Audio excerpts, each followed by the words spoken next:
입니다.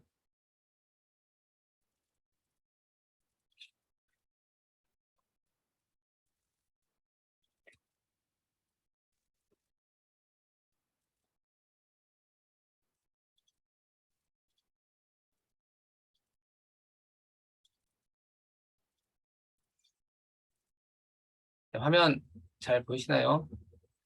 네. 잠시만요. 제가 채팅창도 좀 켜놓고 할게요. 채팅창.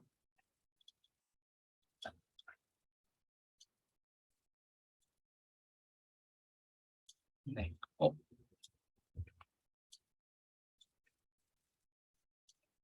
네, 그럼 오늘도 또 빠르게 강의를 진행해 보도록 하겠습니다. 오늘 벌써 3강이네요. 저희가 오늘 벌써 얼굴 뵌지 4일 연속으로 보고 있어요. 저희들의 평균이 다 같이 올라가고 있는 걸 느낍니다. 네. 여러분과 함께 하고 있어가지고 너무 영광입니다.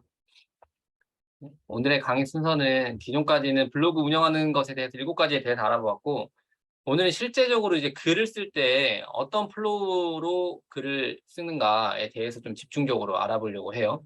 그러면서 그러니까 오늘은 실질적인 이야기를 많이 할 거라서 아주 사소한 부분들에 대해서도 조금씩 이야기를 드릴 수 있으니까, 막 글 쓰실 때 참고를 하시면은 그래도 조금이라도 도움이 되시지 않을까 하는 생각이 많이 듭니다.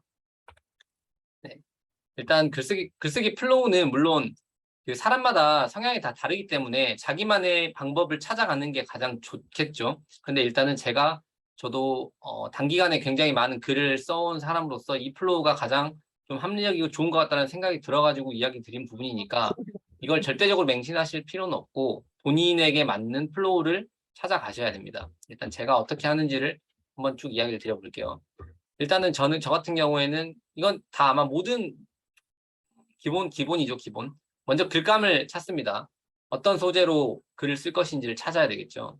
근데 이거는 방법이 뭐 여러 가지가 좀 뒤에서 구체적으로 이야기를 드리겠지만 여러 가지 방법들이 있는데 뭐 시리즈물로 연재를 하는 방법도 있고 아니면 이슈가 되는 이슈가 최근 트렌드를 반영한 내용에서 정보를 담아가지고 뭐 글을 작성하는 방법이 있고 여러 가지 방법이 있을 거예요. 아무튼 글감은 내가 어떤 글을 쓸 것인가라는 소재를 찾는 작업을 말합니다.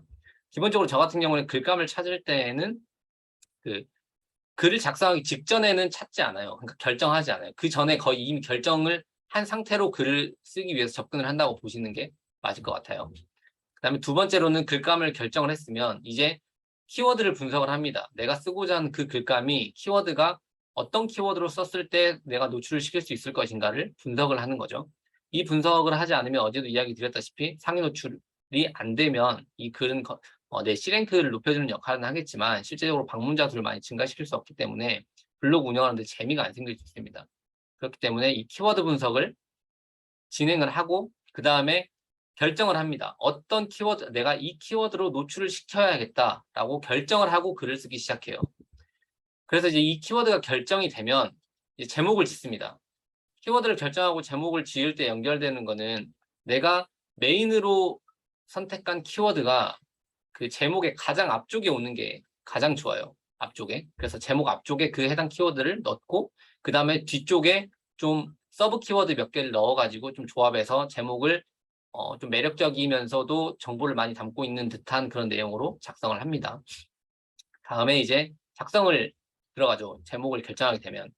근데 어, 작성을 할 때도 제가 지난번에 이야기를 드렸지만 범위를 한정시키는 작업이 굉장히 중요합니다. 내가 어떤 범위까지만 작성을 하겠다. 왜냐면은 내가 글 쓸 내용을 찾다 보면 계속 그 영역이 확장돼 가지고 계속 그 생각이 나면은 글을 마무리를 못 짓거든요. 그리고 또 처음부터 읽어보면 또 뭔가 앞뒤가 안 맞는 것 같고 그런 상황이 자주 발생하기 때문에 내가 이 글을 쓸 때는 요만큼만 딱 써야지. 그리고 1500자, 2000자 이내로만 딱 써야지라고 범위를 딱 한정시키는 게 좋습니다. 그다음에 이제 뭐 톤앤 매너, 톤앤 매너는 뭐 어제도 다 말씀드렸던 부분이긴 한데 그 부분도 이제 실제적으로 보여드리면서 이야기를 해볼게요. 인용구, 태그, 이미지, 링크 뭐 사용하는 방법들에 대해서도 뒤쪽에서 이제 말씀을 드릴게요. 그리고 여기서는 이제 글쓰기는 아니라서 한 가지 플로우가 빠진 거는 작성을 완료했으면 그 뒤에 분석을 반드시 해야 됩니다. 그러니까 내가 작성한 이 글이 내가 노출시키고자 했던 키워드로 검색을 했을 때 노출이 되는지 안 되는지를 체크를 해야 되는 거예요. 그러면서 무엇을 할 수 있냐면 내 블로그 지금 현재의 수준이 이 정도의 키워드를 상위 노출시키기에는 좀 어려움이 있구나라는 걸 느껴야 된다는 거죠. 근데 그런 걸 그러니까 메타 인지를 하는 거예요. 내 블로그의 수준이 어느 정도인지를. 근데 그런 거를 하지 않고 무작정 글 쓰고 노출이 안 되네. 그러면은 그런 식으로만 접근을 하면 블로그가 성장할 수 없습니다. 그러니까 내 블로그를 계속 보고 내 블로그 수준을 인지하는 작업까지 계속 해야 돼요. 그러니까 분석을 해야 되는 거죠. 통계를 통해서. 그 활동까지 해줘야 되는데 일단은 그 부분은 오늘 설명에서는 좀 제외를 했습니다. 그러면 이제 하나씩 알아볼게요. 이제 첫 번째로 이제 글감을 찾는 부분이었잖아요. 글감을 찾는 부분 제가 아마 강의를 지금 이제 두 번째 하면서 세 번째 시간 하면서 앞선 강의들에서도 계속 이야기를 드렸어요. 저 같은 경우는 세 가지 방법을 활용한다고 인터넷에 있는 온라인에 있는 공식 사이트들을 참고를 합니다. 그리고 책을 참고를 합니다. 그리고 뉴스를 구독을 해가지고 뉴스로부터 정보를 뽑아냅니다. 제가 예전에 초기에 많이 사용했었던 방법은 이런 참고 사이트에 가면 정보들이 아주 이렇게 잘 나열이 되어 있어요. 하나부터 열까지.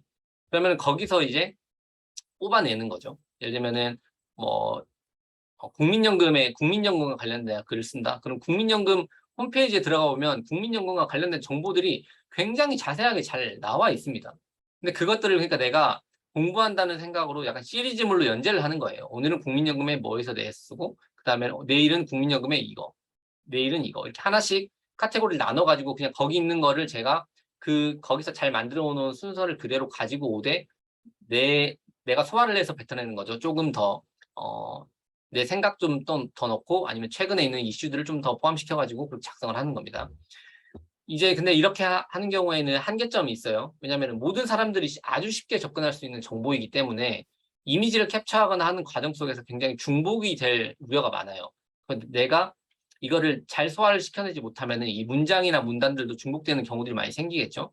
그러면 또 어뷰징으로 판단될 수 있기 때문에 또 좋지 못한 문서로 판단된 가능성도 있다. 그렇기 때문에 이제 공식 사이트를 통해서 내가 뭐 상위 노출을 시켜가지고 엄청나게 그 방문자를 끌어들일 거야라는 관점보다는 약간 내가 글 쓰는 습관을 들이고 아니면 어떤 시리즈를 만들고 그리고 내 C랭크 그 분야에 대한 C랭크를 좀 전문적인 내용을 기반으로 쌓아간다라는 관점으로 하면은 이 홈페이지나 그 사이트들을 참고해가지고 글을 쓰는 방법이 좋은 방법이 될 수 있어요. 여기 보시면 뭐 주식 같은 경우에는 저 같은 경우는 한국거래소 있는 그 내용들을 많이 참고하고 정책도 정책 브리핑, 뭐 국민연금, 건강보험공단, 그리고 뭐 고용노동부 막 그런 것들 그리고 정책 같은 부분에서 막 쓰려고 하면은 그 공식 블로그를 추가하는 것도 좋은 방법이에요. 만약에 경제 분야를 쓰신다고 하시면은 그 그러니까 고용노동부나 뭐 기획재정부나 그쪽에서 다 블로그를 운영하거든요. 거기에서 이제 최신에 나오는 정보들을 잘 알기 쉽게 요약해서 제공을 해주는데 그것들을 참고해서 작성하는 방법도 있습니다. 금융 같은 경우에도 뭐 이렇게 금융감독원, 세금은 국세청, 한국납세자연맹, 부동산 같은 청약품, 뭐 일사편리, CDR 등 이런 사이트들을 다 정해놓고 전 즐겨찾기로 다 추가를 해 놓습니다. 예전에는 요거를 기반으로 글을 많이 썼었는데 지금은 저는 이제 약간 방향이 바뀌었어요. 그건 이따가 얘기를 드릴게요. 그리고 이제 이 공식 사이트들이 가진 한계, 그러니까 모든 사람들이 너무 쉽게 접근할 수 있는 정보라는 한계를 극복하기 위해서 제가 이제 참고를 많이 했던 내용이 또 이 책입니다, 책. 이 책들이 저는 굉장히 좋았는데, 그리고 경제 공부할 때는 특히 이 책이 엄청 좋았어요. 경제기사 300선이라는 건데, 이 책에 이제 우리가 뭐 생각하는 물가, 경제, 뭐 글로벌, 뭐 금리 인상, 뭐 FOMC, 막 이런 전반적인 글로벌 경제랑 국내 경제 이런 것들을 모두 다루고 있거든요. 그래서 이 책을, 근데 그것도 이제, 어, 그런 개념적인 막 그런 엄청난, 뭐랄까? 하나의 이론을 막 설명하는 그런 책들이 아니라 개념들을 이렇게 챕터별로 잘 정리를 해놓은 거라서 여기서 이제 한 챕터를 쏙 뽑아가지고 내가 글로 딱 만들어내기 좋은 주제들이에요. 월급쟁이 재테크 상식사전도 마찬가지고 부동산 상식사전도 마찬가지입니다. 주식 투자 이것도 마찬가지죠. 어떤 한 가지 챕터를 딱 뽑아내가지고 그 키워드를 그 분석을 해봤을 때 이 키워드가 좋다라고 생각되면은 바로 이제 이 책이 가지고 있는 논리를 제가 가지고 와서 최근에 또 나의 정보들을 추가해서 글을 하나를 완성시키는 겁니다. 이렇게 하면은 좋은 거는 일단은 이 책의 저자이신 분들이 굉장히 전문가들이잖아요. 많은 것들을 알고 있고 이 책을 발간해내기 위해서 수많은 사람들이 글을 작성하고 퇴고를 하고 점검을 하는 그런 검토의 과정을 거치기 때문에 논리적인 플로우나 그런 것들이 굉장히 잘 되어 있습니다. 그렇기 때문에 내가 그 흐름을 이거를 필사한다는 생각으로 쓰기만 해도 글을 쓰는 글을 그 논리적인 흐름들을 쉽게 이해할 수 있게 되는 거죠. 그러면서 이제 습관이 되는 거예요. 습관이. 대부분 그 두세 장 정도로 되어 있는 책들을 보면 서론을 간략하게 뭐 이슈성 있는 내용들을 가져가고 그다음에 중간을 한 세네 단락 정도로 나눠가지고 작성을 하고 마지막 결론을 짓고 이런 형태로 많이 작성이 되어 있거든요. 그런 논리들을 저는 책을 통해서 쓰게 되면서 많이 배웠던 거예요. 그래서 이제 그런 방법으로 책에 있는 내용들을 근데 책을 또 그렇게 한 권만 사가지고 보게 되면은 그렇게 해서 시리즈물로 만약에 연재하면 좀 위험할 수 있겠죠. 그때 누가 한번 여쭤보셨는데 저작권 문제라든가 아니면 누군가가 또 이 책을 보고 참고해서 쓰는 사람들이 보고 이거 완전히 베낀 거다라고 또 태클을 걸 수도 있어요. 그렇기 때문에 한 책을 가지고 막 그냥 막 계속 써 나가기보다는 이 책 저 책을 약간 넘나들면서 책을 써주는 사용을 하는 것이 좋고 때때로는 두 가지 내용이 좀 중복되는 내용이 있다면 둘을 혼합해가지고 작성해주는 방법도 좋은 방법이 될 수 있습니다. 그리고 이제 그 다음에는 최근에는 최근에 제가 하고 있는 방법은 이 트렌드를 좀 따라가려고 하는 경향이 있어요. 그러니까 저 같은 경우에는 매일 잠자기 전에 이렇게 뉴스를 17개 경제 신문을 구독을 해놓고 그러면 이제 이 뉴스들의 헤드라인 잠자기 전에 헤드라인만 보거든요. 헤드라인만 쭉 살펴보면은 지금 어떤 게 사람들의 관심사인지를 바로 알 수 있어요. 경제 분야에 있어가지고. 그리고 그 중에서도 이제 뉴스들 중에서도 단순히 사실만 전달하는 뉴스보다 정보를 전달하는 뉴스 기사들이 꽤 또 많아요. 정보성 내용을 담고 있는 뉴스 기사들이 많거든요. 그러면 그것만 참고하면 글 하나를 그대로 거기에 있는 내용들만 조금 조합해서 하면 글 하나를 굉장히 쉽게 완성을 할 수 있어요. 그렇기 때문에 저 같은 경우에는 이제 어떤 식으로 하냐면 여기서 이제 뉴스를 쭉 보다가 이거 뉴스가 좀 내 블로그에 글쓰기 굉장히 좀 적합하다라는 뉴스들이 있어요. 뉴스를 저는 읽지도 않습니다. 일단 헤드라인 보고 들어가 보고 글 양의 내용만 대충 훑어보고 이거 괜찮겠다 하면은 바로 스크랩 해놓습니다. 이렇게 스크랩을 해놔가지고 다음에 내일은 이거와 관련된 글을 써야 되겠다. 이렇게 해서 이미 그러니까 소재를 결정을 했다라는 거죠. 소재를 결정을 하고 이제 그 다음 날에 이걸로 글쓰기를 했었으니까 그와 관련된 그 뉴스 기사를 기반으로 다른 내용들을 좀 더 찾아보고 그걸 이제 혼합해서 글을 씁니다. 그래서 이제 요게 이제 이야기만 드리면은 조금 혼란스러울 수 있기 때문에 이제 요 뒤에 하나하나씩 전체적인 플로우 제가 최근에 썼던 글을 기준으로 어떻게 글을 써내려갔는지를 한번 이야기를 해보도록 할게요. 최근에 이제 이런 내용이 있었어요. 백신 피해자 의료비를 2천만 원을 더 준다라고 이런 뉴스 기사가 있었어요. 그래서 제가 이걸 딱 보고 백신 맞고 좀 뭔가 문제가 생겨가지고 의료비를 받으면 2천만 원 더 준다는 내용이 이제 지금 코로나가 굉장히 또 올라가고 있는 시점이라는 걸 알면 이걸 검색해보는 사람이 많아질 수 있겠다. 그리고 또 여기 보면 의료비랑 사망 위로금도 1억 원까지 지원한다는 내용인데 사람들이 이거에 대해서 관심을 많이 생길 것 같다라는 생각을 하게 됐죠. 그래서 요거를 스크랩 해놓고 이거와 관련된 글을 써야 되겠다. 이게 근데 여기서 또 제가 어제 이야기했던 내용 중에 이거 그럼 이슈성 키워드 아니냐 이렇게 생각하실 수도 있어요. 근데 이슈성 키워드임에도 불구하고 약간 장기간 지속될 수 있는 거죠. 그러니까 이게 한번 번쩍하고 사라졌다기보다는 사람들이 정보를 담은 글이기 때문에 충분히 좀 장기간으로 찾을 수 있는 정보라고 생각은 했어요. 엄청 장기적으로는 안 되지만. 그래서 요거를 글을 써야 되겠다라고 선택을 했습니다. 그래서 이제는 제가 요거를 어떻게 진행을 했는지 화면을 보면서 이야기를 드릴게요. 그래서 이제 요 뉴스 기사를 보고 나서 제가 거기에 나온 키워드를 이제 이 블랙키위라는 제가 지금 활용하고 있는 키워드 검색 플랫폼입니다. 여기서 쳐봤죠. 코로나 백신 의료비. 사람들이 이 키워드, 그러니까 제가 딱 생각했을 때 사람들이 이 키워드로 검색을 많이 할 것 같아서 검색을 해봤어요. 근데 완전 이거는 별로죠. 20명이 검색해요. 월간에 20명, 월간 20명이. 근데 뷰탭에도 370개의 글이 발행돼 있는 거예요. 그러니까 이거 완전 별로네? 라는 생각을 딱 해요. 일단은 해요. 요걸 보고. 그러면서 쭉 내려봅니다. 내려봐요. 뭐 뷰탭도 2위긴 한데 일단 검색량이 너무 적으니까 별로인 것 같아. 근데 여기서 이제 이렇게 해가지고 바로 이거 별로다 라고 생각하진 않았어요. 왜냐면 이게 전체적으로 내용이 좋기 때문에 이걸 꼭 쓰고 싶었거든요.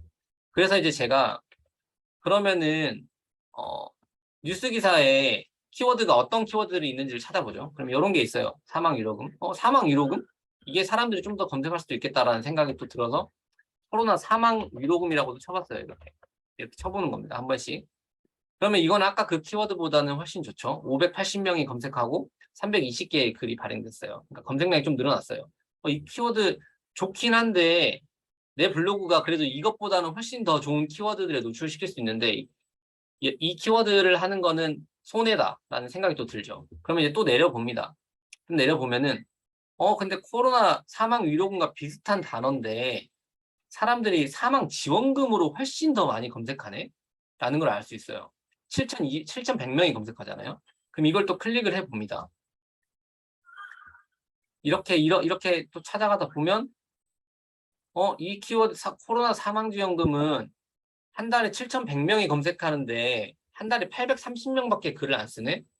이 키워드가 괜찮다라고 이제 어느 정도 인식을 딱 가지고 이제 근데 그러면은 그 이후에 섹션이랑 이런 것들을 봐야 되겠죠. 이게 저는 기본적으로 사실 배치 순서가 섹션이 가장 위에 있으면 좋겠는데 이 블랙키위가 이 검색량이 가장 위에 있긴 하거든요. 그래서 어쩔 수 없이 이걸 먼저 보면서 갑니다. 이 정도 괜찮다라는 걸 보면서 이제 밑에 가서 섹션을 봅니다. 섹션 배치 순서를. 그러면 PC에서는 뷰탭이 가장 위에 있어요. 모바일에서도 웹사이트를 빼고는 뷰탭이 두 번째에 있죠.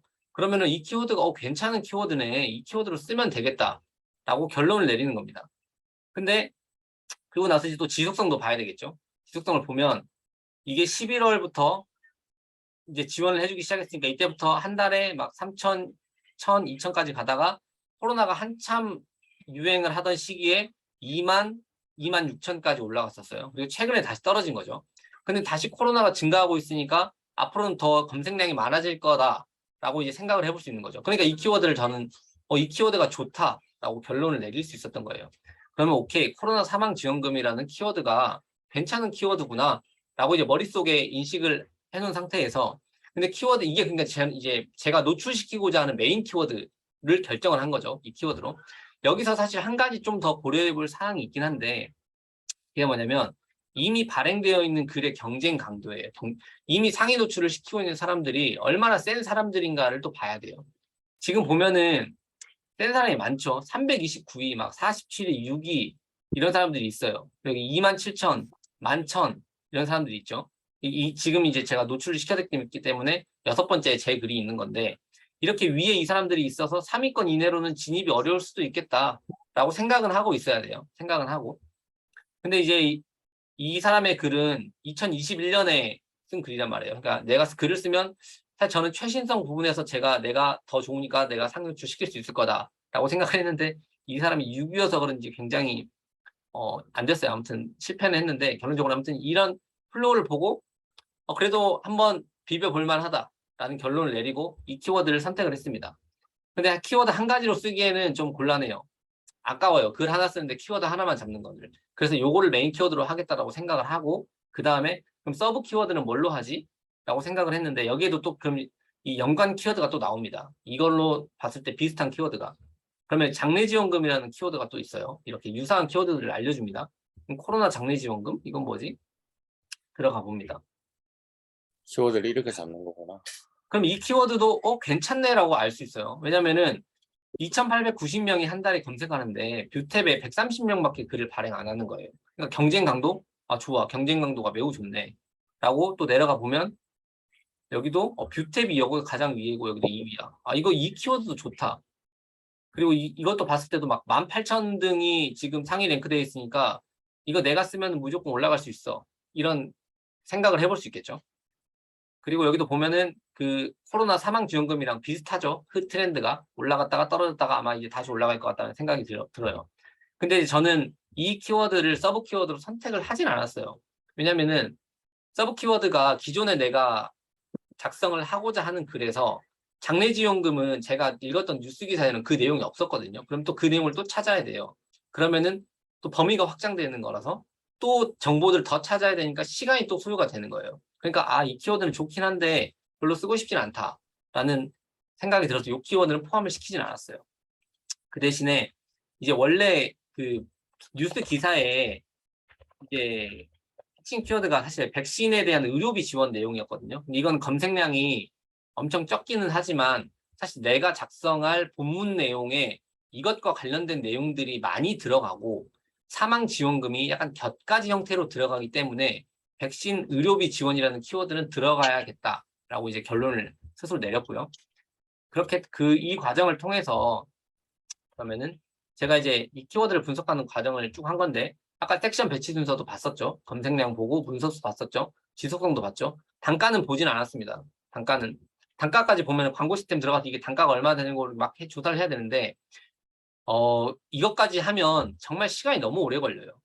시간이 너무 오래 걸리고 그 준비한 그 글을 쓰기 전 단계가 너무 길어지기 때문에 저는 개인적으로 단가까지 체크하는 거는 현 시점에서는 추천을 드리진 않습니다. 나중에 이제 시간이 날 때 키워드들을 한꺼번에 좀 쭉 뽑아놓고 그 키워드들에 대한 단가를 또 한번 살펴보고 그렇게 해서 키워드를 한번 좀 그 카테고리화를 시켜놓은 그런 과정에서 일괄적으로 한번 진행하는 건 좋은데 키워드를 매 글을 쓰기 전에 분석할 때마다 이렇게 막 단가까지 다 보고 하는 거는 개인적으로는 너무 좀 비효율적이다라고 생각을 하긴 해요.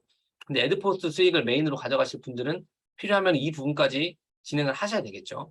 네, 그렇게 해서 저 같은 경우는 그러면은 코로나 사망 지원금이 메인 키워드, 그리고 백신 의료비 지원이 서브 키워드, 그다음에 코로나 장래 지원금은 좋은 키워드였지만 사용하지는 않겠다라고 결론을 이제 스스로 내리게 되었고요. 그래서 메인 키워드는 이렇게 코로나 사망 지원금, 그리고 서브 키워드는 백신 의료비 지원 이렇게 해가지고 글을 하나 작성을 해보자. 그럼 이제 제목을 결정을 해야 됩니다. 제목을 어떻게 써야 될까? 그러면 제목은 아까 코로나 사망지원금 제가 메인 키워드로 간다고 했죠. 그러니까 코로나 사망지원금은 무조건 제목 맨 앞에 들어와야 됩니다. 제목 맨 앞에 들어왔죠. 그리고 백신 의료비 지원은 이 키워드를 그대로 쓰고 싶었는데 뉴스 기사의 키워드가 그리고 아까 그 서브 키워드긴 했는데 검색량이 굉장히 적었잖아요. 그렇기 때문에 제목을 지을 때는 이건 크게 고려를 하진 않았어요. 그냥 제목에 요 키워드들, 백신, 의료비, 지원, 이 키워드들이 들어가기만 하면 된다라는 관점으로 접근을 해서 백신 들어갔죠. 의료비 들어갔죠. 지원 이렇게 들어갔습니다. 그리고 분석은 하진 않았지만 사람들이 어떤 걸 궁금해할까를 이제 스스로 좀 생각을 해보죠. 그럼 보상 대상은 누가 보상을 받을 수 있을까? 그 정도까지는 써도 되겠다라고 생각을 해서 이 내용은 별도로 제 개인적인 생각을 좀 담아가지고 이제 제목을 이렇게 세 가지를 결정을 했습니다. 이렇게 해서 이제 제목을 뽑아냈고요. 그럼 제목을 뽑아냈으니까 이제 글을 써야 되겠죠. 그래서 이제 본문 내용을 고민을 하는데 이거는 그러니까 서론에는 최근에 코로나가 증가하고 있는 상황에 대해서 간략히 이걸 제가 이렇게 막 엄청 구체적으로 짜놓고 하는 건 아니에요. 그러니까 근데 초반에는 이런 플로우를 가지고 가는 게 좋다라는 관점을 이야기 드리기 위해서 이렇게까지 설명을 드리는 겁니다. 저 같은 경우에는 지금 그냥 그 뉴스 기사를 정했기 때문에 그걸 한번 쭉 훑어보면서 대충 이렇게 써야 되겠다라고 감을 잡고 바로 가는 편인데 일단은 여러분들 같은 경우에는 초반에는 내가 글 쓰는 걸 좀 연습을 하고 싶다라면은 이런 식으로 진행을 해 나가시는 게 좋을 수 있습니다. 그래서 본론에는 이렇게 세 가지 정도의 내용으로 쓰고 1000자 정도 쓰자. 서론에 300자 쓰자. 그다음에 결론에는 한 번 더 언급하면서 200자 정도 쓰자. 그래서 내가 1500자 정도 써야 되겠다. 대략적으로 머릿속으로 이렇게 구상을 하고 지나갑니다. 그래서 이제 실제로 제가 어떻게 쓰는지를 한번 보여드릴게요. 그러면 이제 이거를 이게 잘 보일지 모르겠어요. 제가 듀얼 모니터를 쓰거든요. 모니터 두 개를 써가지고 한쪽에는 띄워놓고 이제 다른 쪽에는 다른 걸 띄워놓고 이렇게 하고 있어가지고 하는데 이게 이렇게 보여질지 모르겠습니다. 일단은 아이고 그리고 여기서 이제 글 쓰기 시작합니다. 아까 제목은 이제 그러니까 왼쪽에 아까 뉴스 기사를 보면서 제가 이제 바로 그 본문 내용을 이렇게 가져가야 되겠다고 하면 쓰니까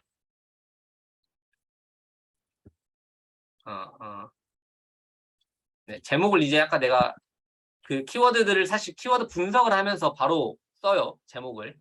그러니까 여기서 블랙키위에서 제가 막 키워드 분석을 했잖아요. 그럼 저는 왼쪽에는 요걸 띄워놓고 화면 공유 중지됐네. 잠시만요. 네. 그래서 왼쪽에는 이렇게 블랙키위 키워드를 분석하면서 애초에 제목을 띄워놓고 코로나 사망 지원금 괜찮구나. 그리고 백신, 의심주정 의료비 요 두 가지를 쓸 건데 그러면 요거에 이제 뽕짝 해가지고 제목을 요렇게 이제 짓는 겁니다. 그 다음에 이제 저 같은 경우는 작성하는 양식을 저장을 해놔요. 이렇게 임시 저장글에. 그래서 작성 양식이라고 이렇게 저장을 해놓습니다. 그러면은 이게 사실 아무것도 아니긴 한데 시간을 최소화하는 게 가장 중요하기 때문에 이런 걸 사용을 합니다. 그러니까 인용구를 제가 고정적으로 쓰는 인용구, 이게 메인 인용구고요. 그다음에 밑에 인용구입니다. 하위 인용구. 그다음에 결론을 내릴 때는 제가 결론을 여기다 쓰고 마지막에 이제 인플루언서 팬이나 이웃이 되면은 뭐 이렇게 해달라고 하면서 이렇게 항상 고정적인 멘트를 넣거든요. 그리고 내가 이전에 이것과 관련된 글이 있어가지고 참고하면 좋은 글이 있다면 링크를 또 같이 넣어주기 때문에 이거 링크를 넣을 거를 기본적으로 이렇게 세팅을 해놓습니다. 그래서 저장을 해놔요. 그래서 이렇게 전체 선택을 해가지고 복사를 하고 그다음에 다시 제목에 들어가서 여기에 이제 이렇게 붙여넣기를 합니다. 붙여넣기를 하고 그다음에 여기에 이제 아까 내가 대충 생각했던 이런 걸 써놔요. 전담센터 하나 쓰고 그다음에 뭐 지원 내용 일단은 이렇게 써놓는 거예요. 나중에 이건 바꾸더라도 지원 내용 그리고 보상 대상 및 뭐 신청 방법 요 세 가지 정도로 이렇게 해서 써야 되겠다. 미리 정해놓습니다. 이렇게 하면은 이 범위를 벗어나지 않겠죠. 내가 쓰는 글이 딱 요만큼만 쓰겠다라는 거예요. 그렇게 해가지고 이제 막 글을 쓰기 시작해요. 저 같은 경우에는 또 이때 근데 이렇게 했을 때 원래 제가 뉴스 기사 하나를 아까 찾았다고 했잖아요. 그 뉴스 기사를 기반으로 내용을 쭉 적어 나갈 거예요.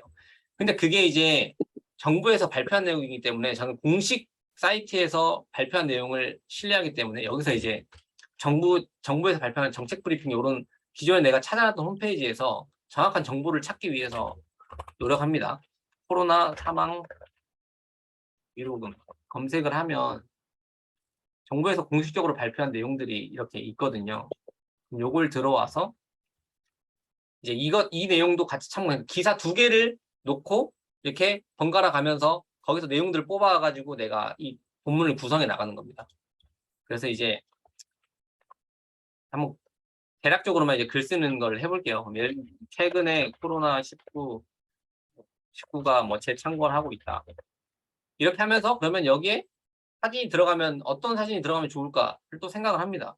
당연히 코로나 확진자 숫자겠죠. 이렇게 하면 이제 왜 안 나와? 이렇게 신규 확진자 현황 이렇게 증가하고 있는 그래프 나오잖아요. 그럼 이런 것들을 캡처를 해놓습니다. 그 캡처하는 프로그램은 알캡처를 저는 사용하고 있는데 알캡처를 단축키로 이렇게 딱 지정을 해놓고 내가 원하는 거를 바로 단축키만 눌러가지고 바로 캡처를 합니다. 그래서 그러면 이런 화면이 뜨는데 여기서 바로 복사를 해요. 복사를 해가지고 저는 파워포인트로 작업을 하기 때문에 파워포인트에 이렇게 여기다가 구성할 거니까 이렇게 붙여넣기를 해 놓습니다. 이따가 편집은 이따가 할 건데 일단 내가 이 사진을 사용할 거니까 캡처를 해놓고 여기다가 놔두는 거예요.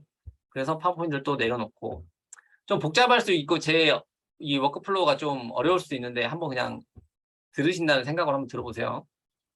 이렇게 하고 그다음에 또 글을 쭉 씁니다.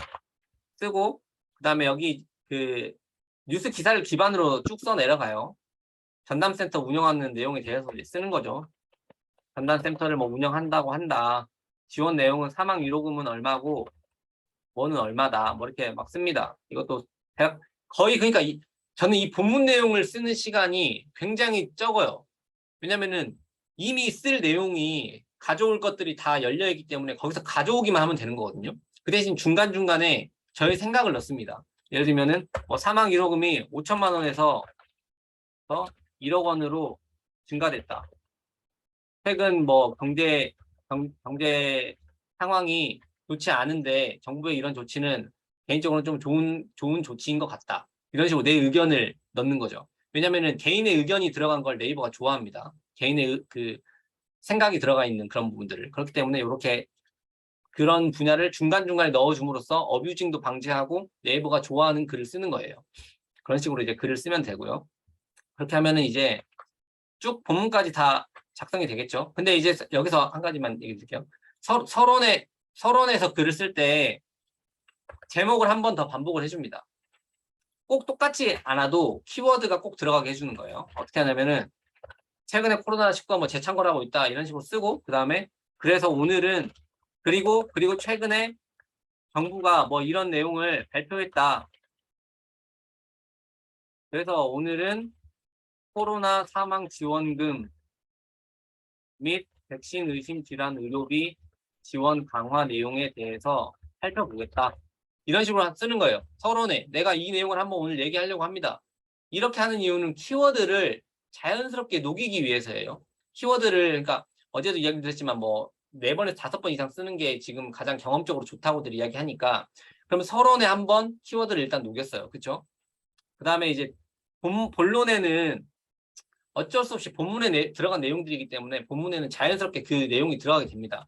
코로나 사망 지원금을 지원하기 위해서 전담센터가 설립되었다. 이렇게 하면 당연히 그 키워드가 들어가겠죠. 그다음에 코로나 사망 지원금은 기존에는 5천만 원이었는데 1억 원으로 상향되었다. 그러면 당연히 또 키워드가 들어가겠죠.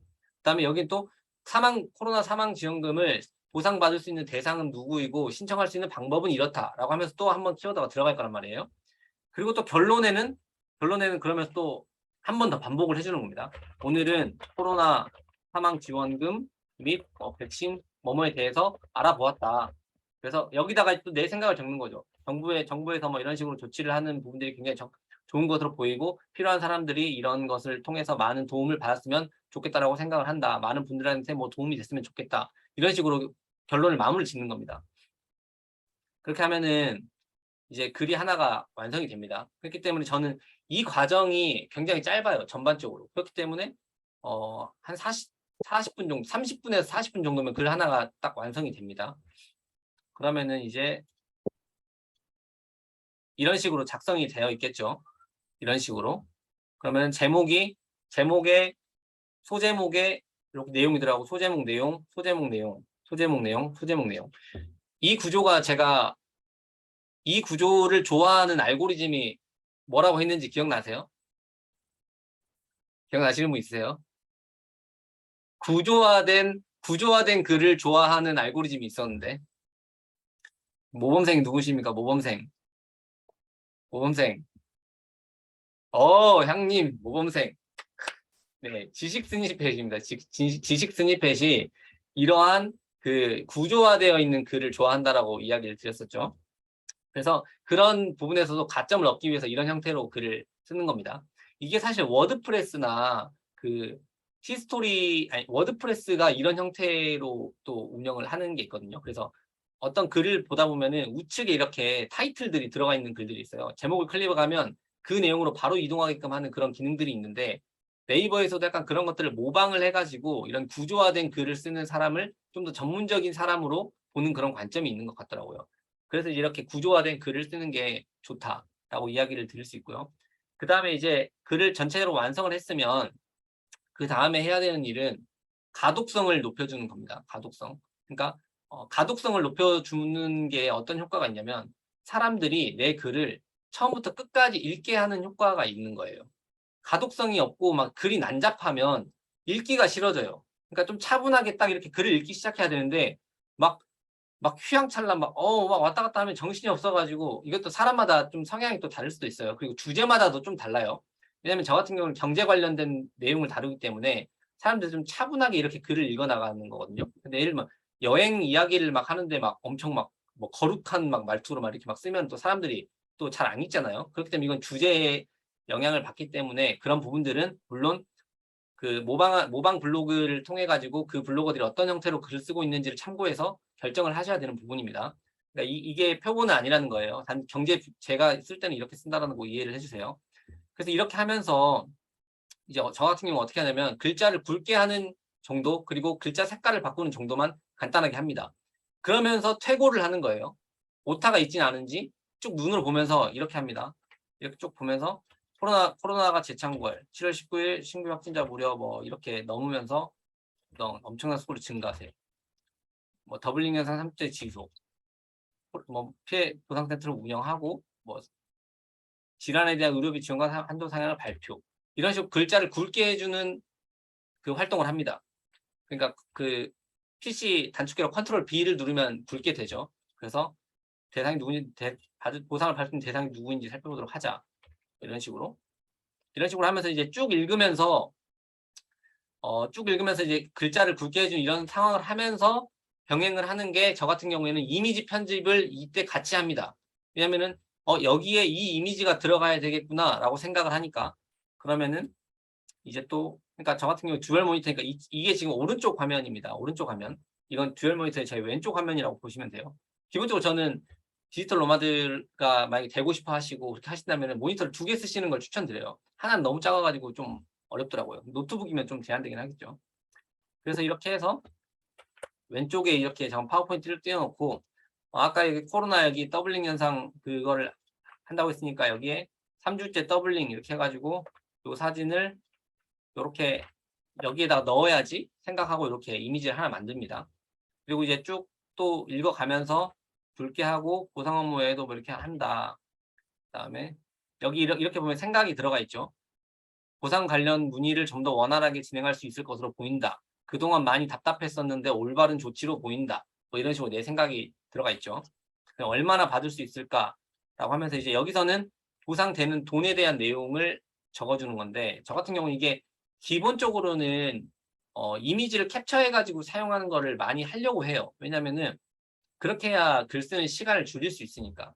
근데 그런 내용들을 내가 좀 구조적으로 좀 더 전문적으로 정리를 하고 싶다라고 하면은 이렇게 작업을 좀 할 수 있거든요. 저 같은 경우도 이렇게 예방접종 피해보상 지원센터에 대한 내용을 적을 때는 뭐 이렇게 이미지를 하나 만들었습니다. 이렇게 만들었고 그다음에 지원금 변경된 내용도 이렇게 한 3가지 정도로 이렇게 이미지를 만들었어요. 근데 이렇게까지 하면 시간이 오래 걸리기 때문에 이건 여러분이 선택을 하셔야 되는데 만약에 정리되는 표가 있다면 표를 그냥 그대로 캡처를 하되 저같이 이제 파워포인트를 이용한다고 하면 이렇게 그 배경 포맷을 만들어 가지고 그 캡처된 사진을 그 안에 넣는 것만으로도 어뷰징에 대한 위험을 많이 줄일 수 있기 때문에 그런 방법들을 활용할 수 있어요. 아니면 뭐 망고보드나 그런 것들을 활용한다 하더라도 내가 캡처해서 저장해 놓은 것들을 거기에다가 불러 넣어가지고 그 사진을 추가해서 또 이미지를 만드는 방법도 있을 수 있겠죠. 그런 부분들은 이제 본인이 좀 더 그 개인에 맞게 성향에 맞게 연구를 좀 하셔야 됩니다.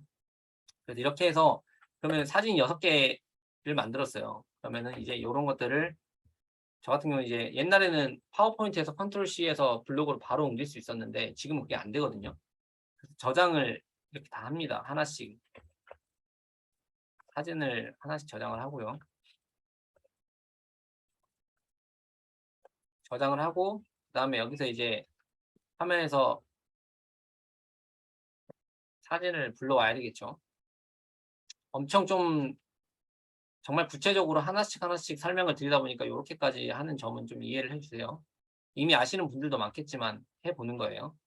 그러면은 이렇게 예방접종 피해 센터는 여기에 딱 들어가면 되고 그다음에 더블링 요거는 여기에 딱 들어가면 되고 이거는 내 메인 그 썸네일이니까 썸네일 같은 경우도 크기에 따라서 노출되는 게 달라요. 그래서 그 전자책에 정확한 사이즈는 나와 있으니까 그거 참고하시고 저 같은 경우는 200 곱하기 200으로 해요. 이게 이제 200 곱하기 200으로 하면 그 나중에 링크를 걸었을 때 링크가 이제 한번 볼까요? 아이고. 링크가 이렇게 좀 깔끔하게 작게 배너 형식으로 이렇게 나오는 링크 있거든요. 그렇게 나오거든요. 이것들 다 그렇게 했는지 모르겠네. 보시면 네, 이런 식으로 나오거든요. 잘 보이시나요? 이게 배너를 넣었을 때 좀 깔끔해가지고 저는 200 곱하기 200으로 썸네일 사이즈를 합니다. 그래서 이런 식으로 이제 요것만 사이즈 교체하고 나머지는 그대로 이렇게 해가지고 다 그러면 이제 사진들이 다 들어가겠죠. 가독성까지 높였으니까 사진들이 이제 다 들어갔어요. 그럼 여기서 이제 또 체크를 해야 될 것들이 있습니다. 내가 글을 쭉 쓰다 보니까 키워드들이 너무 많이 반영됐을 수도 있고 아니면 키워드가 적게 반영됐을 수도 있어요. 그래서 제가 하려고 했던 코로나 사망 지원금 이 키워드가 적당히 들어갔는지를 이렇게 검색을 해봅니다. 체크를 해요. 그러면은 본문에 그러니까 제목이 한번 들어갔으니까 본문에 3번 정도 들어갔네. 어떻게 보면 지금 적게 들어간 거예요. 저 같은 경우는 지금 한 5번 정도 들어가는 게 가장 좋다고 보는데 적게 들어갔네. 그러면은 또 의료비 지원 5번 정도 들어갔나? 뭐야 왜 안 들어갔어? 네, 의료비 지원 이렇게 들어가 있죠. 이것도 4번 들어가 있네. 이렇게 보고 내가 목표로 했던 키워드들이 다 들어가 있구나. 이상이 없네. 근데 너무 뭐 한 번도 안 들어갔거나 한 번밖에 안 들어갔다. 그러면은 이제 어디가 가장 어색하지 않을까를 보면서 넣어주는 거예요. 여기다가 예를 들면은 코로나 사망 지원금 지원을 좀 더 뭐 효과적으로 지원하기 위해서 이렇게 하면서 이렇게 넣어주는 거죠. 키워드를 한 번씩 이렇게 그냥 어색하지 않게 한 번씩 더 넣어주는 거예요. 그래서 5번 정도를 넣었을 때 이제 다 들어갔네. 키워드 오케이 다 들어갔구나. 키워드가 적절히 반영됐구나. 좋아. 그러면 이제 이미지 다 들어가고 키워드 다 들어갔고 글도 글 요거 하나 설명드려야 되는구나. 글이 지금 저 같은 경우 여기 상단에 이거 보이실지 모르겠는데 요게 있어요. 글자 수를 체크하는 게 있거든요. 바로 글을 쓰면서 이게 어떤 거냐면 네이버에서 그냥 앤서포터라고 검색을 하시면 이 맨 상단에 앤서포터 리뷰언즈 포털이라는 게 요게 있거든요. 이게 이제 확장 프로그램이에요. 그 앤서포터 통상 크롬을 많이 사용하시니까 크롬 확장 프로그램을 설치하기를 해가지고 이거를 이제 설치를 하면 이렇게 그 확장 프로그램 요 상단에 요거 이제 리뷰언즈 앤서포터가 요거거든요. 요게 이제 뜹니다. 요가 뜨거든요. 그러면 요게 생겨요. 상단에. 그러면 내가 글자 수가 현재 몇 글자를 썼는지를 글을 쓰면서 바로바로 확인할 수 있어요. 신청 방법 이렇게 쓰면은 35자가 늘어났죠. 이렇게 이런 식으로 체크를 하면서 쓰는 게 좋다. 그래서 이제 글자 수도 이렇게 한번 전체적으로 1600자 정도 됐으니까 이 정도면 1500자에서 2000자 정도 사이 들어오니까 좋아 괜찮네. 오케이. 그러면은 글 전체에 다 이상 없고 그 다음에 이제 여기서 저 같은 경우 링크를 또 넣어주거든요. 종종. 근데 링크는 어제도 또 이야기를 드렸지만 이 본문을 이해하는 데 있어가지고 도움이 되는 글이냐 아니냐에 따라가지고 연관성이 깊고 이 글을 이해하는 데 도움이 되는 글이면 기여 점수라는 점수를 부여해 주면서 이 글을 좋은 글로 판단을 합니다. 근데 전혀 상관없는 링크를 갑자기 생뚱맞게 팍 넣었다. 그러면은 오히려 감점을 당한다는 거예요. 그렇기 때문에 링크가 없으면 안 넣는 게 맞습니다. 내가 기존에 썼던 글 중에 이것과 관련이 없으면 안 넣는 게 나아요. 근데 여기서 또 한 가지 착각을 하면 안 되는 게 뭐냐면 이 사람들이 이거는 그 사람의 성향이에요. 예를 들면 보세요. 코로나 사망지원금에 관련된 내용인데 그러면은 코로나 자가격리 지원금에 대해서 내가 예전에 썼는데 그거 비슷한 느낌이잖아. 요걸 찾는 사람은 그것도 찾을 것 같잖아. 그러면서 이제 코로나 자가격리 지원금을 넣습니다. 예를 들면. 근데 그러면은 그게 연관성이 있을까요? 이 두 개 글이? 물론 우리가 이제 사람이니까 우리는 그런 그 컨텍스트를 이해할 수 있죠. 맥락을 이해할 수 있잖아요. 그렇기 때문에 우리는 연관성이 있다고 생각할 수 있어요. 근데 AI가 이제 이런 모든 노출 로직은 이제 AI가 로봇이 판단하잖아요. 로봇이 어떻게 판단할까요? 그 맥락을 이해할 수 있을까요? 물론 기술이 많이 발전하면 이해할 수 있겠지만 어렵단 말이에요. 그렇기 때문에 키워드들이 잘 들어가 있어요. 키워드들. 그러니까 내가 여기서 쓴 키워드들이 링크를 거는 그 글에도 키워드들이 충분히 들어가 있어야 이 두 문서가 연관이 있는 문서라고 그 AI가 인식을 한다는 거예요. 그렇기 때문에 이 링크 문서를 걸어줄 때도 그냥 내 생각에 연관이 있는 글이라고 해서 걸어주는 거는 좋지 않다. 뭐 단어나 문장이나 이런 것들이 많이 유사한 것들이 있으면은 그건 걸어주면 좋다. 이렇게 이해하시면 돼요. 근데 저는 이번에는 그게 없었어요. 왜냐면은 사망지원금에 대한 글을 쓴 건 처음이었거든요. 그래서 링크가 없어요. 그래서 요 함께 보면 좋은 글은 지웠고요. 그 대신 오히려 그냥 내가 참고한 뉴스 기사를 넣어버렸어요.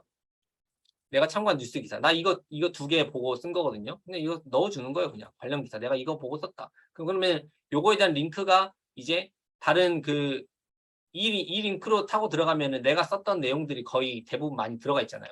그러면 굉장히 유사한 문서고 이 글을 이해하는 데 충분히 도움이 되는 문서가 될 수 있거든요. 그렇기 때문에 꼭 안 넣어도 되는데 이렇게 하면 좀 더 가점을 받을 수 있지 않을까라는 생각을 가지고 원래는 하지 않습니다, 저는. 근데 한번 해본 거예요. 그래서 넣어보니까 그냥 넣어봤어요. 그래서 결과론적으로 봤을 때 아까 그 코로나 이제 사망 지원금이었죠.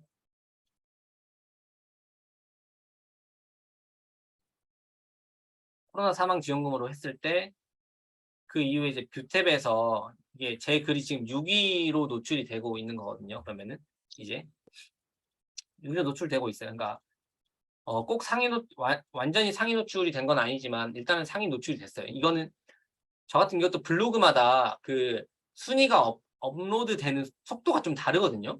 이게 기준이 어떻게 되어 있는지는 명확하진 않아요. 근데 어떤 블로그는 글을 쓰면 바로 노출이 반영되는 블로그들이 있고, 근데 통상은 지수가 높은 블로그들이 그래요. 근데 초보 블로거들은 글을 쓰면은 그 글이 그 네이버 검색에 반영되기까지 굉장히 좀 오랜 시간이 걸리는 경우들이 많아요. 그래서 일단은 글을 쓰고 나서 하루 정도를 좀 지켜봅니다. 하루 정도를 지켜보고 이렇게 검색을 했을 때 내가 노출시키고자 하는 키워드로 노출이 됐는지를 살펴봅니다. 네이버에서도 살펴볼 수 있겠죠.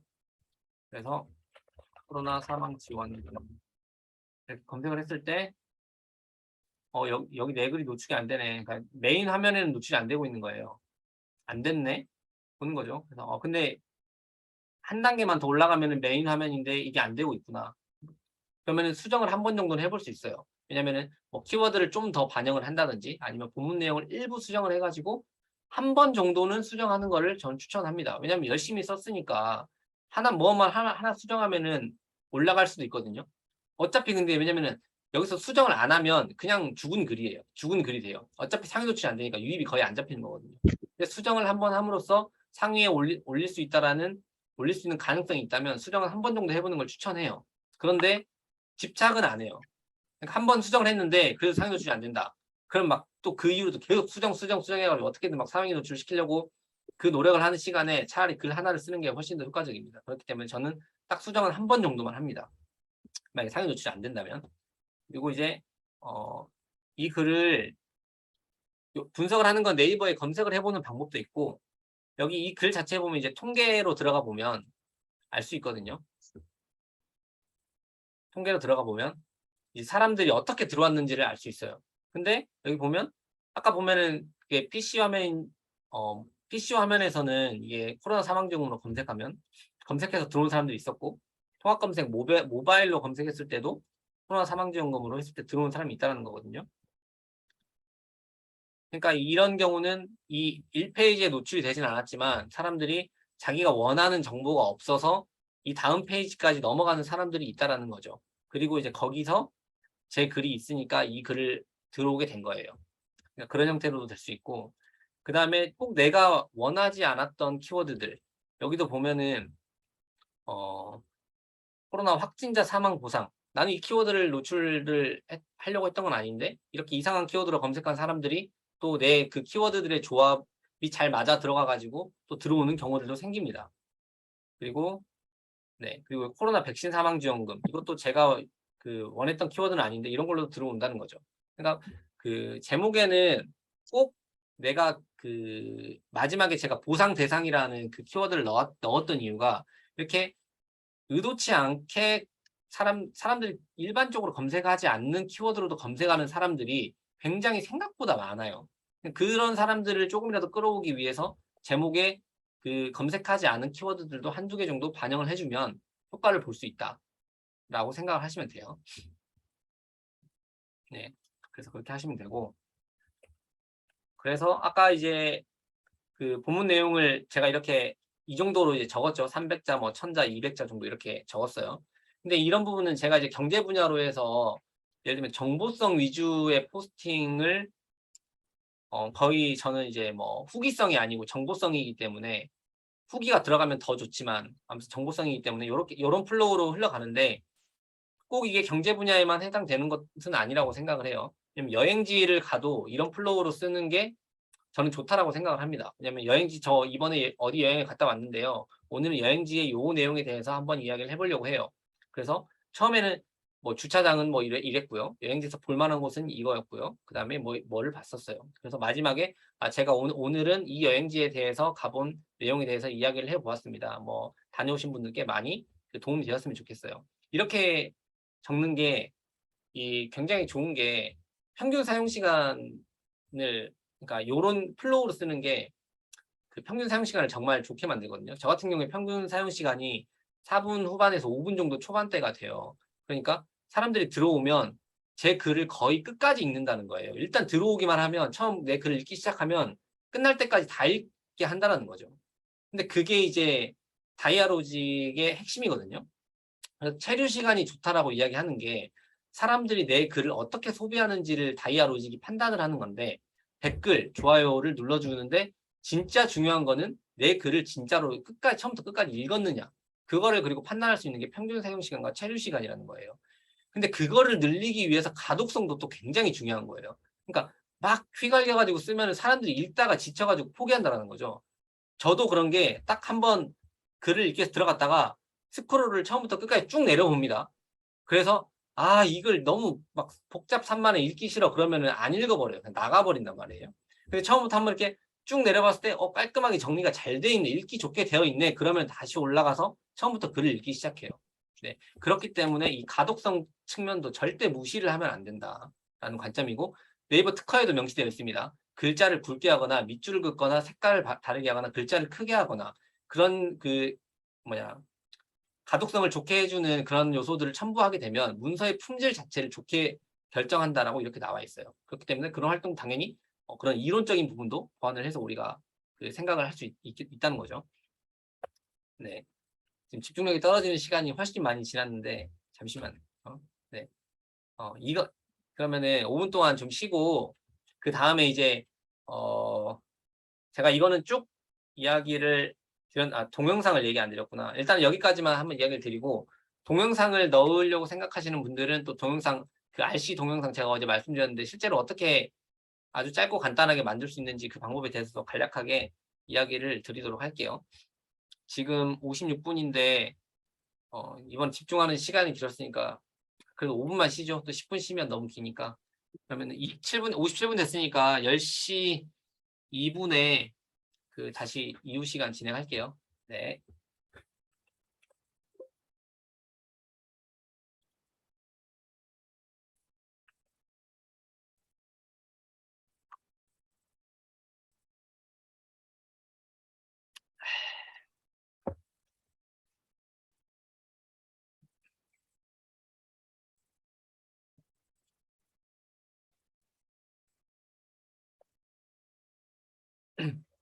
아,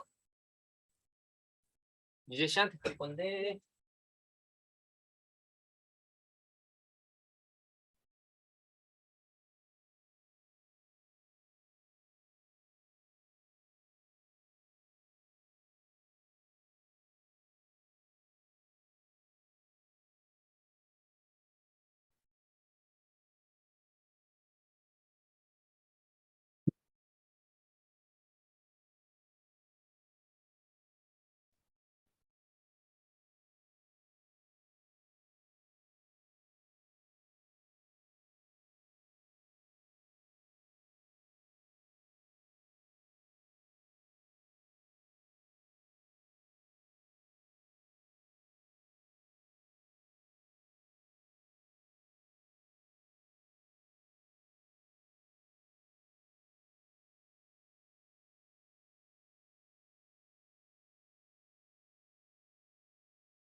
수비드바님 퇴사 이후 삶은 좋으시나요?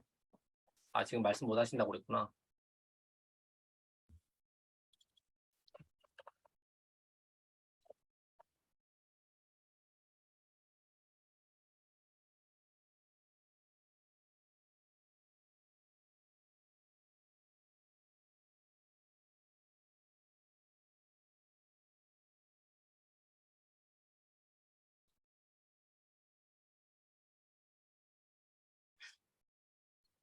아까 쉬는 시간 이후에 기록을 안 했네. 아까 쉬는 시간에 잠깐 중단시켜놨는데 기록을 안 했어요. 진짜 의도한 거 아닌데 어떡하지? 쉬는 시간 이후에 무슨 얘기? 아니 근데 쉬는 시간 이 이전에 한 얘기들이 더 중요한 얘기였습니다. 의도한 게 아닌데 참석 못 하신 분들은 욕하겠는데. 네, 잠시만요. 어,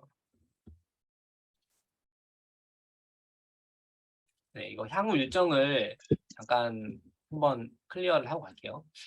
일단 오늘이 그 3차 강의까지 진행됐잖아요. 뭐 순서 통보를 제가 여기다 넣었는데 오늘 사실 뭐 통보를 드리는 부분이라. 그리고 31일에는 뭐 엄청난 걸 얘기 뭐 할 건 아니고요. 그냥 간단히 모여서 이제 그래도 그 다음 날부터 일일 포스팅이 시작되니까 우리 내일부터 시작합니다라고 이렇게 좀 알리고 좀 각오를 다지는 시간 정도. 그래서 31일에도 21시입니다. 일요일 21시에 다시 이렇게 또 화면 보고 모여가지고 간단하게 좀 이야기를 나누고 화이팅하는 시간 정도를 가지면 좋겠다라고 생각을 하고요. 그다음에 이제 8월 1일부터 일포스팅이 시작되는데 이 순서를 제가 정했어요. 그 뭐냐 그 컨설팅을 할 순서를 정했는데 제가 요거를 원래 하루에 2분씩 하려고 했는데 3분씩으로 늘렸거든요. 그 이유가 2분씩 하게 되면은 3주차가 지날 때까지도 컨설팅을 못 받으시는 분들이 생기잖아요. 그러면은 그러니까 초기에 컨설팅을 빨리 받는 게 블로그 운영 방향을 좀 더 빠르게 설정하고 좀 더 올바른 방향으로 나갈 수 있을 거라고 생각을 해가지고 사실은 제가 막 하루에 9분, 막 6분 해가지고 빨리 끝내버려 1주차에 빨리 끝내고 싶다는 생각도 했는데 그러면은 제가 너무 힘들 것 같아가지고 그렇게는 못할 것 같고 하루에 3분씩 해가지고 그렇게 2주차까지 해가지고는 모든 분들이 한 번씩 그 1대1로 이야기를 좀 나누고 3, 4주차 랑 마지막 주차까지는 해가지고 이제 그 이야기를 듣고 나서 조금 더 변화도 시켜보고 이렇게 했으면 좋겠다라는 생각이 들어가지고 일단 이렇게 컨설팅 일정을 제가 잡았고 이거를 잡은 기준은 뭐 여러 가지 방법이 있겠지만 그냥 그 기업 가나다 순으로 정했습니다. 가나다 순으로 정했는데 여기에 이제 저랑 1대1 컨설팅을 진행을 하셨던 분들이 있어요. 그런 분들은 이제 뒤쪽으로 좀 배치했습니다. 그 여기 뭐 기랑님이랑 모모벨님, 미지프라님, 보노님, 콩디님, 향님이 2번 들어가 있네.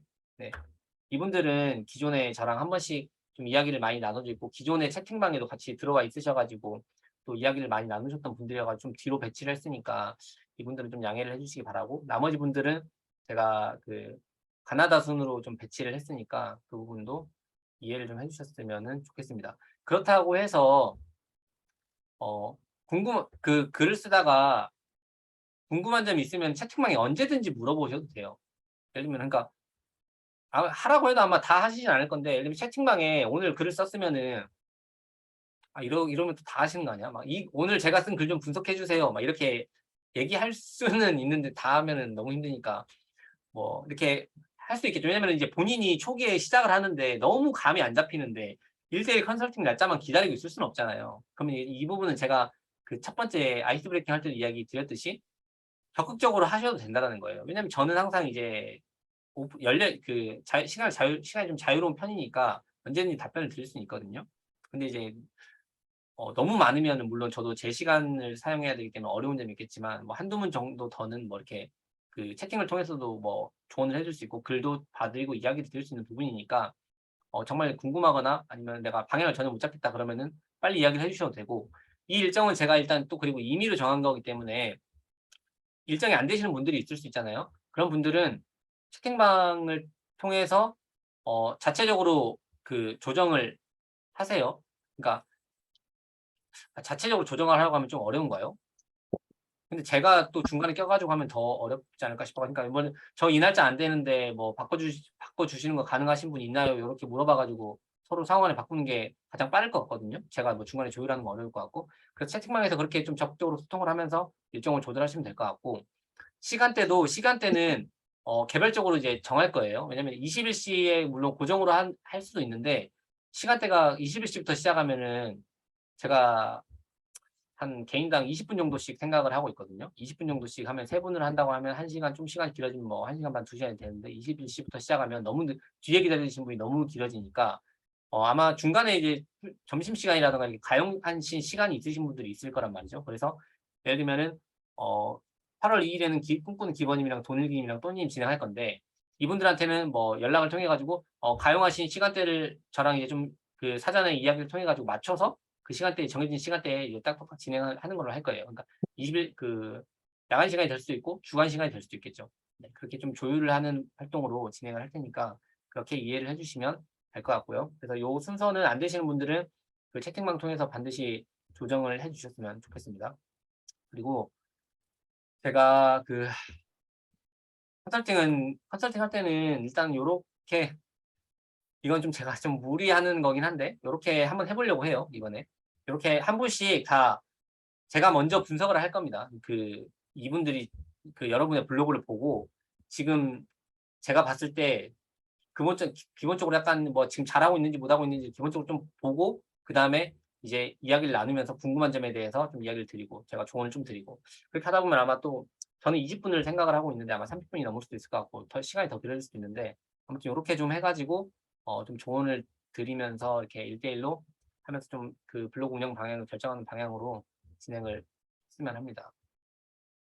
네.